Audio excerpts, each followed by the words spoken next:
Hello all. So రీసెంట్గా మన అడా 24/7 యాప్ అప్డేట్ అవ్వడం జరిగింది. సో ఎవరైతే పెయిడ్ క్లాసెస్లో జాయిన్ అయ్యారో వాళ్ళకి క్లాసులు రావట్లేదు, ఎక్కడ చూసుకోవాలి అనేటువంటి చాలా డౌట్స్ ఉన్నాయి. సో అయితే ఈ వీడియోలో చూపించినటువంటి విధంగా సో మీరు చెక్ చేసుకోండి. సో మీకు ఏదైతే రికార్డెడ్ క్లాసెస్ ఉన్నాయో అవి, అలాగే అప్కమింగ్ లైవ్ క్లాసెస్ అన్నీ కూడా మీరు ఈజీగా చూసుకోవచ్చు. అండ్ అలాగే మీకు ఏమైనా డౌట్ ఉంటే వీడియో కింద కామెంట్ చేయండి. యాప్ని ఇన్స్టాల్ చేసుకోండి. సో యాప్లోకి వెళ్ళిన తర్వాత ఇక్కడ బాటమ్ కింద మై కంటెంట్ అనే ఆప్షన్ ఉంటుంది. సెంటర్లో మై కంటెంట్ ఆప్షన్లోకి వెళ్తే ఇక్కడ లెఫ్ట్ టాప్ కార్నర్లో పర్చేజ్ అనే ఆప్షన్ ఉంటుంది. అందులోకి వెళ్తే మీకు ఇక్కడ మీరు పర్చేజ్ చేసిన ప్రొడక్ట్ కనిపిస్తుంది. నాకు ఇక్కడ APTS మెగా ప్యాక్ ఉంది కదా, అండ్ ఆ మీరు పర్చేజ్ చేసిన బ్యాచ్ ఉంటుంది. ఇక్కడ రైట్ సైడ్లో దానికి యారో మార్క్ ఉంటుంది. ఆ యారో మార్క్ పైన క్లిక్ చేస్తే మీరు పర్చేజ్ చేసినటువంటి బ్యాచ్కి సంబంధించినటువంటి కంప్లీట్ క్లాసెస్ మీకు ఈ విధంగా కనిపిస్తాయి. EMRSలోకి వెళ్తే EMRSకి సంబంధించిన బ్యాచెస్ ఇలా కనిపిస్తాయి మీకు.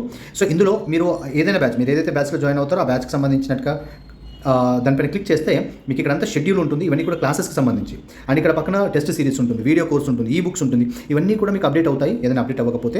ఇక్కడ లైవ్ క్లాసెస్లో సపోజ్ జనరల్ అవేర్నెస్లోకి వెళ్తే జనరల్ అవేర్నెస్కి సంబంధించిన సబ్జెక్ట్స్, అందులో ఏదైనా సబ్జెక్ట్ జాగ్రఫీకి సంబంధించిన క్లాసెస్ అన్ని ఇక్కడ మీరు చూసుకోవచ్చు. ఫర్ ఎగ్జాంపుల్ జాగ్రఫీకి సంబంధించినటువంటి లైవ్ క్లాస్ లైక్ దిస్, ఈ విధంగా.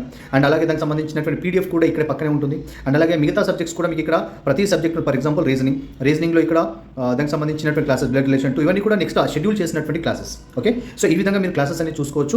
యాప్లో ఇది అప్డేట్ చేయడం వల్ల ఇక్కడ పక్కన యారో మార్క్ అనేటువంటిది ఎక్స్ట్రాగా కనిపిస్తుంది. అది మొత్తం చూసుకోండి. అండ్ అలాగే మీకు ఏమైనా డౌట్ ఉంటే ఒకసారి కామెంట్ చేయండి. Thank you.